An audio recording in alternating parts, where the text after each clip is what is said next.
you for your leadership and your determination to take this scourge of gun violence head on. It really does matter. I want to recognize all my state partners who are sitting here with me, our delegation in Congress, as well as our DAs and our Attorney General. I want to thank each of you for being here. New York has just lost 2 officers who were shot and killed in the line of duty. Detective Wilbert Morris' funeral was yesterday. He was only 27.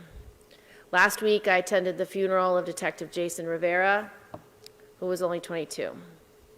They had their whole lives ahead of them. After that, I stood with Jennifer Pryor, a mom who I first met in 2009. Her brilliant, beautiful daughter, Nyasia, was an honor roll student and on the cheerleading squad. One night, when Nyasia was out with her friends celebrating their recent graduation, a stray bullet hit her in the head and killed her instantly. I went to Brooklyn. I met her family. I met her classmates. Losing a child that young is really hard. It's hard for the community, and it's hard for everyone. As a mom of 2 young boys who are about that age right now, I can't imagine the horror or the pain that a parent lives through to keep going forward every day. And as a senator, I made a commitment that we would take action and do what we could on the federal level to stop the senseless gun violence in our cities, in our state, in our country. Now, New York is not unique, but it does have a particular problem.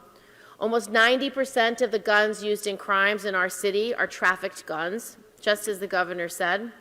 So our approach to combating gun violence has to include dealing with these trafficked weapons.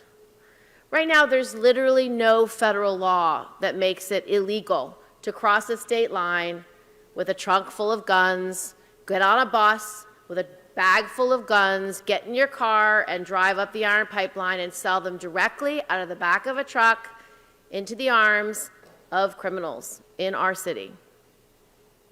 We have to change that. It's really pretty simple. We have to keep these illegal guns off of our streets, out of the hands of those who could not buy them legally. We have to work hand in glove across federal, state, and local government lines. We have to pass the common sense gun reforms that the president talked about, that our mayor wants, that our attorney general fights for. We have strong partners here. I believe between all of us here today, we can do this. The bill that many of us have been working on in Washington is called the Hadiyah Pendleton and Nyasia Pryor Yard Gun Trafficking and Crime Prevention Act, which would establish gun trafficking as a federal crime and go upstream to address all responsible parties: the traffickers buying the guns and transporting them across state lines,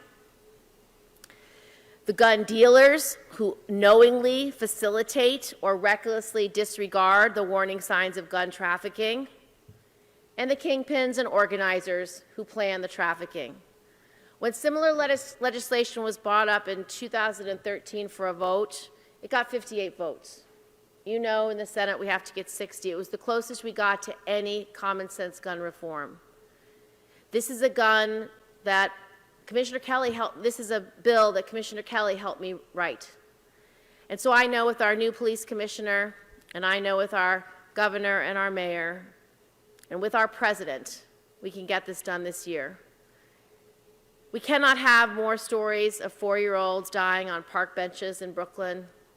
We cannot have more stories of moms and their movement speaking out, begging leaders to do what's right. We can do this, and we will.